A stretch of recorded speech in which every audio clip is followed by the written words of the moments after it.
So January has been a tough start to 2014. I think as we spoke about towards the end of last year, we were concerned that there could have been a bit of a market correction given fairly heated valuations in some parts of the equity market in South Africa.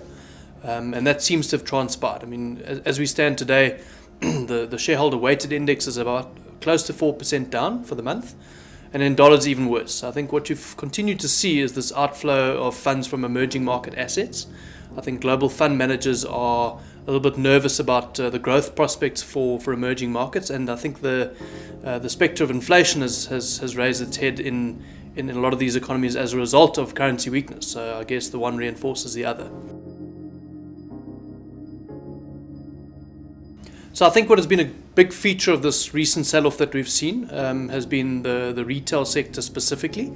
There, you've at an index level, you're probably down 12% for the month to date.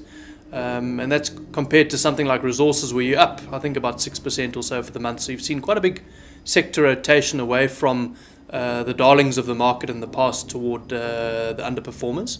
I think a lot of it is rand weakness driven, and also what we've seen is the recent rate hike that we had out of the South African Reserve Bank was largely unexpected, and I think that there's two ways of looking at it.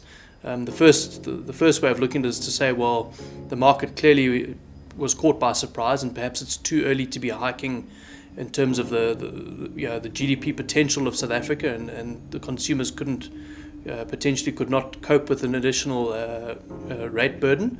But I think what's also fairly important to consider is that a large part of what has attracted capital to emerging markets in recent years has been this issue of very low yields available in the developed world, and that's now reversing. So countries who want to retain capital have to demonstrate real interest rates and an attractive carry for their currencies.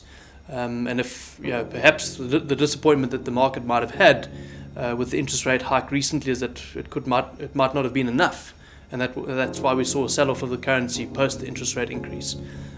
This all reinforces inflation expectations on the upside. I think we think there's quite a risk that you could even see double-digit CPI increases sometime in the next year, and to respond to that, you would have to see fairly aggressive rate hikes. As a result, retailers have sold off very aggressively off high valuations, but they remain quite expensive. So we remain fairly nervous of that sector. In summation, we think that there's going to be quite a lot of volatility in the currency still. On balance, we would expect a bit of weakness. So the way that we're positioning ourselves is to avoid SA Inc. plays largely and focus still on quality industrial hedges, but selectively in South Africa.